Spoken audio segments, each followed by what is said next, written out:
Hey everyone, welcome to exam दोस्त। तो आज आपके साथ एक बहुत ही अनयूजुअल वीडियो मैं यहाँ पे शेयर कर रहा हूँ, जिसके थ्रू मैं आपको बताऊंगा कि अगर आप 8 आवर्स स्टडी भी कर रहे हो, उसके बाद भी ऐसी कौन सी चीज़ें हैं जिसके कारण आप क्वालिफाई नहीं कर पाते हो। ठीक है, तो बहुत ही इंपॉर्टेंट और बहुत ही शॉर्ट वीडियो रखेंगे ताकि आप इसमें ज़्यादा टाइम वेस्ट ना करो और आपको ये एनलाइटन कर सके कि आपको किस स्ट्रेटेजी को फॉलो करना चाहिए। देखो, सबसे पहला जो पॉइंट है मेरे अकॉर्डिंग वो है बैलेंस ऑफ सब्जेक्ट्स। क्या होता है कि मैं जैसे प्रिपरेशन कर रही है गेट की, ठीक है, और लास्ट 2 मंथ से उसने अभी तक 2 ही सब्जेक्ट कंप्लीट किए हैं। ठीक है, मतलब उसने स्टार्ट कर दिया था जस्ट गेट के बाद ही, और उसके बाद भी उसके जो सब्जेक्ट्स हैं वो कंप्लीट नहीं हो पाए हैं, और अभी तक वो 2 सब्जेक्ट्स अभी भी कंप्लीट नहीं हुआ है। एग्जैक्टली बोलूँ तो मैं 1 मार्च से उसने स्टार्ट कर दिया था, और यहाँ पे आपका मार्च पूरा, अप्रैल पूरा, और मई का भी ऑलरेडी फर्स्ट वीक आ चुका है, और अभी तक उसके 2 सब्जेक्ट कंप्लीट नहीं हुए। उसके पीछे का जो रीजन है वो ये है कि आपको पता होना चाहिए कि आपको किस सब्जेक्ट में कितने डेप्थ तक जाना है। ठीक है, तो आपको सारे सब्जेक्ट का ना बैलेंस रखना पड़ेगा। आप ऐसा नहीं कर सकते कि आप एक सब्जेक्ट में मास्टर होने के लिए आप 3-4 महीने लगा दिए, और फिर जब आपका लास्ट लास्ट का टाइम आएगा उस समय आप अपने जो इंपॉर्टेंट सब्जेक्ट्स हैं या अदर सब्जेक्ट्स हैं उसमें आप कम टाइम दो, और उसको फिर सुपरफिशियल लेवल से ऊपर ऊपर पढ़ लो। और फिर आप जब जाओगे और आप देखोगे गेट का एग्जाम जब लिखोगे, तो आपने जिससे पढ़ा था हो सकता है कि उससे ज्यादा क्वेश्चन ना आए हों, या हो सकता है कि आपने बहुत अच्छी प्रिपरेशन करी बट उसके बाद भी उसमें से एक ऐसा टफ क्वेश्चन आ गया जो किसी से नहीं बना। ठीक है, और उस केस में फिर आपको डिमोटिवेशन होगा, क्योंकि पेपर लिखते समय जब आपको दिखेगा कि जिस सब्जेक्ट को आपने 3 महीने दिया था उसके बाद भी उसके क्वेश्चंस आपसे नहीं बन रहे हैं, तो वहां पे बहुत ज्यादा डिमोटिवेशन होता है। तो इसीलिए इंपॉर्टेंट ये है कि आप सेलेक्ट जो करो रिसोर्स को, जहां से आप पढ़ रहे हो वो बहुत ही बैलेंस्ड होना चाहिए। आपको पता होना चाहिए कि किस सब्जेक्ट को कितने आवर्स पढ़ाया जा रहा है और किस तरीके से आपका कोर्स टाइमली खत्म हो रहा है, जिससे आपको ये कॉन्फिडेंस रहे कि आपका सारा का सारा सब्जेक्ट कंप्लीट होगा। ठीक है, कई बार आप किसी सब्जेक्ट को 200 आवर्स पे पढ़ते हो, है ना, तो उसमें आप बहुत ज्यादा टाइम लगा दे रहे हो। ऑब्वियस सी बात है कि अगर आप 200 आवर्स से किसी सब्जेक्ट को खत्म करना चाहते हो, तो आपको एटलीस्ट दिन में 4 से 5 घंटे देने पड़ेंगे, और वहां पे आप उसको तब जाके 30 या 40 डेज में खत्म करोगे। अब अगर आप एवरेज पकड़ लो कि हर सब्जेक्ट को आप 150 आवर्स एवरेज, ठीक है, अगर मैं 150 आवर्स एवरेज मान के चलता हूँ हर सब्जेक्ट को, तो आप ड्यूरेशन काउंट कर लो और आप देख लो कि क्या आपके सारे सब्जेक्ट खत्म हो पा रहे हैं, इंक्लूडिंग आपके पास अदर वर्क्स भी हैं, है ना। आपके पास अगर आप फाइनल ईयर के हैं या प्री फाइनल ईयर के हैं तो आपके पास कॉलेज के भी काम हैं। ठीक है, अगर आप ड्रॉपर हैं तब भी आपको ये बिल्कुल एनालाइज करने की जरूरत है कि क्या आप टाइमली सिलेबस को फिनिश कर पा रहे हो, अगर आप एक सब्जेक्ट को 150 से 200 आवर्स सिर्फ लेक्चर अटेंड करने में दे रहे हो। ये मैं लेक्चर की बात कर रहा हूँ, इसके अलावा तो आप डीपीपी सॉल्व करोगे, प्रीवियस ईयर क्वेश्चन सॉल्व करोगे, टेस्ट लगाओगे, वो तो अलग चीज है। ठीक है, तो पहला इंपॉर्टेंट पॉइंट क्या है कि आपको सब्जेक्ट के बीच में बैलेंस रखना चाहिए, है ना। आपको एक ही सब्जेक्ट पे बहुत ज्यादा फोकस नहीं करना चाहिए। आपको किसी सब्जेक्ट में क्वेश्चन बनाने में मजा आ रहा है तो आप उसी सब्जेक्ट को ही पूरा टाइम दे रहे हो। ऐसा होता है क्योंकि हमको जो चीज अच्छी लगती है, हमसे जो बनता है, हमको कॉन्फिडेंस फील कराता है, तो हम उसी उसी को सॉल्व करते हैं। आपसे अगर नेटवर्क थ्योरी बन रहा है तो आप नेटवर्क थ्योरी ही बनाते रह जाओगे, आप नहीं आओगे कोर सब्जेक्ट्स में, क्योंकि कोर सब्जेक्ट थोड़े टफ होते हैं, उसके क्वेश्चंस आपको जल्दी नहीं मिलेंगे, उसके क्वेश्चंस आपसे जल्दी नहीं बनेंगे। तो इस वजह से आप इजी सब्जेक्ट्स को ही बार बार रिवाइज करते हो, बार बार उसी के क्वेश्चन सॉल्व करते हो। ठीक है, तो ये पहली गलती, जो आप 8 घंटे पढ़ रहे हो, ठीक है, 8 आवर्स आप डेली पढ़ रहे हो, लेकिन आप गलत डायरेक्शन में पढ़ रहे हो, आप एक सब्जेक्ट को ज्यादा टाइम दे रहे हो। ठीक है, अगर आप ऐसी गलती करोगे तो आपके साथ प्रॉब्लम होगी। ठीक है, आप डिस्क्वालीफाई हो जाओगे। सेकेंड जो मिस्टेक जो जनरली स्टूडेंट करते हैं वो है बिंज वॉचिंग। ठीक है, आपके पास रिकॉर्डेड लेक्चर है, आपके पास लाइव लेक्चर्स हैं, ठीक है, आप क्या करते हो कि उसको कंटिन्यूसली सिर्फ बिना कुछ नोट डाउन किए आप उसको सिर्फ देखते रहते हो, लगातार 4 घंटे वीडियो ही देख रहे हो, कुछ भी चीज आप उससे नोट नहीं कर रहे हो, आप सिर्फ देखते जा रहे हो, देखते जा रहे हो। तो उससे भी आपको कोई बेनिफिट नहीं मिलेगा, आपके कॉन्सेप्ट नहीं बनेंगे और आपसे क्वेश्चन सॉल्व नहीं होंगे। ठीक है, स्टूडेंट क्या करते हैं कि पीडीएफ ले लिए, क्योंकि उनको लगता है कि नोट्स बनाने की जरूरत नहीं है, पीडीएफ तो मिल रहा है, तो पीडीएफ ले लिए, और फैकल्टी वहां पे बता रहा है, आपके पास पीडीएफ है, आप देखोगे कि फैकल्टी जो नोट डाउन कर रहा है वही आपके पीडीएफ में मेंशन है कि नहीं है, आप उसी से हैप्पी हो जाओगे कि हाँ मेरे पास जो है फैकल्टी भी वही लिखा रहा है और जो मेरे पास ऑलरेडी यहाँ पे नोट्स में पड़ा हुआ है। ठीक है, आप बस मैच करते जाओगे कि जो फैकल्टी है वो सही चीजें लिख रहा है कि नहीं लिख रहा है, हाँ प्लस है कि नहीं है, माइनस है कि नहीं। अगर मान लो गलती से नोट्स में प्लस है, बोर्ड में माइनस दिखा गया, आप उसी में कंफ्यूज कि आपको क्या करना है, प्लस आएगा कि माइनस आएगा, यहाँ पे फैक्टर 2 आएगा कि नहीं आएगा, डिफरेंशिएशन के बाद ये वाली वैल्यू आएगी नहीं आएगी। ऐसा बहुत सारे मल्टीपल चीजों पे कई बार लाइव लेक्चर में लिखते समय फैकल्टी से भी गलती हो जाती है, मुझसे भी होती है। ठीक है, फिर हम उसको करेक्ट करते हैं जब हम आगे जाके देखते हैं कि कुछ गलती हो गई, पता चला आप नोट्स में करेक्ट कर दिए, फिर आगे जाके देखा कि नोट्स में सही था, वीडियो में गलत था। कई बार ऐसा होगा वीडियो में सही था, नोट्स में पहले से गलत प्रिंट है। ठीक है, तो ये गलतियां होगी और इसी के पीछे आप बहुत सारा टाइम वेस्ट करोगे, आप कुछ नोट डाउन नहीं करोगे, सिर्फ नोट्स मैच करते रह जाओगे कि जो लेक्चर में नोट्स है और जो आपके पास नोट्स है वो सेम है कि नहीं। आप ये नहीं देख रहे हो कि आपको कौन से पॉइंट हाईलाइट करने हैं, आपको कौन से एक्स्ट्रा पॉइंट्स मिले जो आपको वहां पे नोट डाउन करना चाहिए। आपको अगर कहीं से आप बुक्स वगैरह फॉलो कर रहे हो तो उस जगह पे, उस टॉपिक पे अगर किसी फैकल्टी ने कोई चीज नहीं बताई है और आपको कुछ एक्स्ट्रा पॉइंट मिल रहे हैं तो क्या आप उस चीज को उस जगह पे नोट कर पा रहे हो, है ना। अगर आप वहां पे अलग से पेजेस ऐड करके कुछ इंपॉर्टेंट पॉइंट्स लिख रहे हो, अगर आप ये सब नहीं कर रहे हो तो भी आप 8 आवर्स कंटिन्यूसली एजुकेशनल कंटेंट देख रहे हो, है ना, चाहे आप कहीं से भी देखो, बट उसके बाद भी आप डिस्क्वालीफाई कर जाओगे।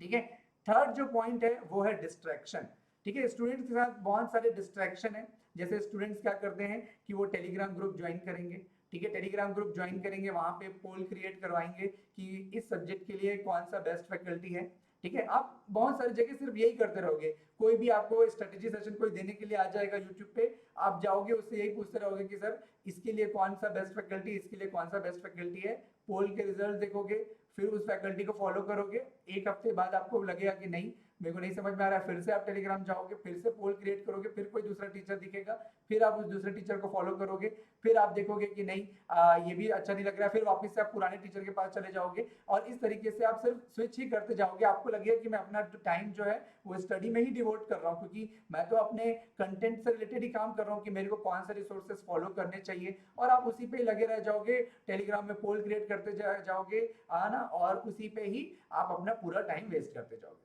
ठीक है, सेकंड आप इसी में सोशल मीडिया वाले पे, डिस्ट्रैक्शन वाले पॉइंट पे बोल रहा हूँ। सेकंड, आप यूट्यूब पे बहुत सारा टाइम वेस्ट करते हो ना, बहुत सारे मल्टीपल स्ट्रेटेजिकल सेशन देख के उसको फॉलो करने की कोशिश करते हो। आप ये नहीं सोचते हो कि क्या ये आपके ऊपर एप्लीकेबल है ना, आप बस देखते हो उसको फॉलो करने लग जाते हो। ये गलती है जनरली स्टूडेंट्स एक करते हैं जो मल्टीपल स्ट्रेटेजी सेशन को फॉलो करते रहते हैं। आपको जो स्ट्रेटेजी समझ में आती है, एक बार अगर आपने किसी एक पर्टिकुलर रोड मैप को देख लिया, जैसे अंकित सर ऑलरेडी शेयर कर चुके हैं, तो ऐसे एक पर्टिकुलर रोड मैप को आप फॉलो करो और उसके साथ स्टिक रहो। ठीक है, और उसको टाइमली रिवाइज करो कि क्या कमी रह जा रही है जिसको मेरे को इम्प्रूव करना है, ना कि फिर से आप कोई नई स्ट्रेटेजी बनाने लग गए किसी दूसरे का वीडियो देख के। आपको उसी स्ट्रेटेजी से जो आपने बनाया था उसको देख के आपको ये देखना है कि क्या मेरा इंप्रूवमेंट हो पा रहा है। अगर आपका इंप्रूवमेंट नहीं हो पा रहा है तो आपको दोबारा उस पर वर्क करना है, ना कि एक नया वीडियो देख के नई स्ट्रेटेजी बनाना है। आपको उसी में छोटे मोटे चेंजेस करके अपने आप को इम्प्रूव करना है।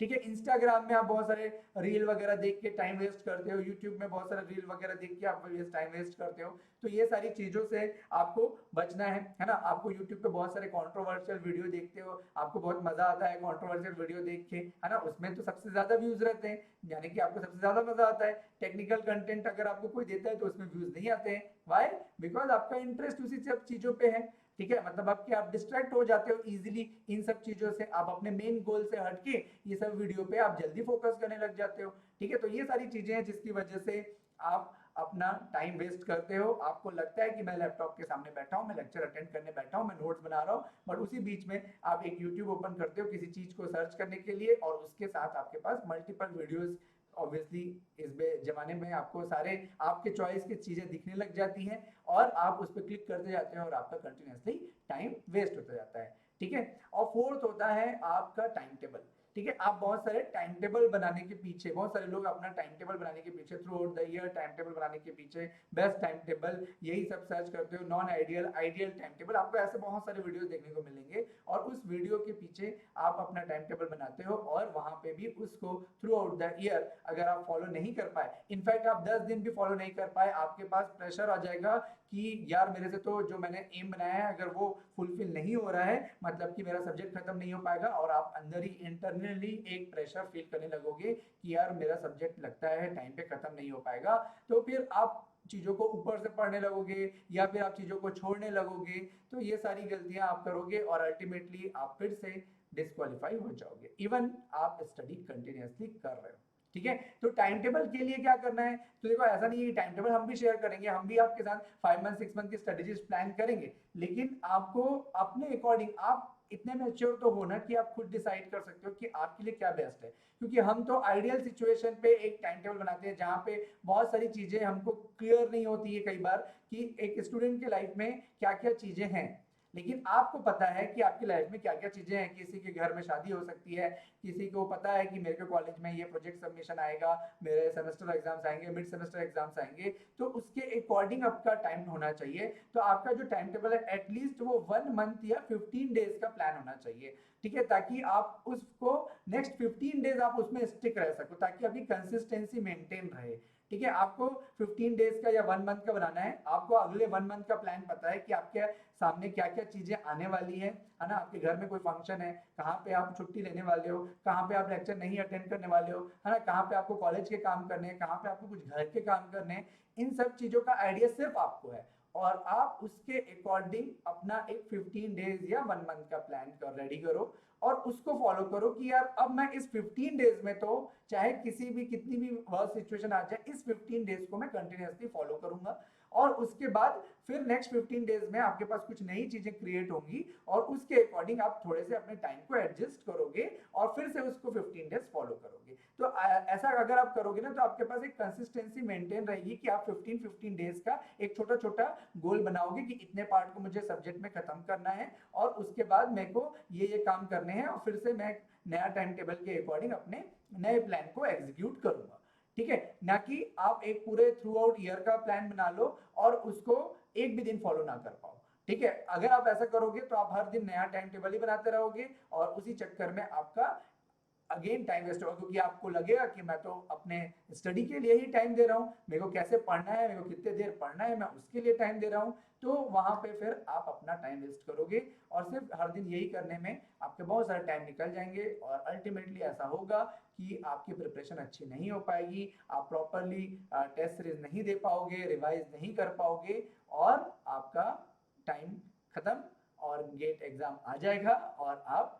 लगेगा आपको थ्रू आउट अपने ईयर मेहनत की, फिर भी मैं क्यों डिस्क्वालीफाई हो गया। जब आप पीछे पलट के देखोगे तो आपको ये सारे रीजन समझ में आएंगे कि आपने कहाँ पे गलती करी है। तो जस्ट एक मेरे को लगा कि ये एक वीडियो में आपके साथ शेयर करता हूँ ताकि आपको थोड़ा सा समझ में आए कि कहाँ पे आप गलती करते हो या कर सकते हो। इसके अलावा भी कोई पॉइंट हो सकते हैं, मुझे लगा कि ये कुछ 4-5 पॉइंट पे मैं आपके साथ बात कर लेता हूँ और इस वीडियो को एक शॉर्ट वीडियो ही हम रखना चाहेंगे ताकि आपका अगेन ज्यादा टाइम इन सारी चीजों में वेस्ट ना हो। Thank you so much, all the best and don't forget कि हमारे जो बैचेस हैं वो चल रहे हैं एग्जाम दोस्त के ऐप में। आप डिस्क्रिप्शन में या कमेंट सेक्शन में जाके लिंक पे क्लिक करके मैक्सिमम डिस्काउंट अवेल कर सकते हो। अभी 25% का डिस्काउंट चल रहा है, तो उसके लिए आप कोड यूज कर सकते हो EB25।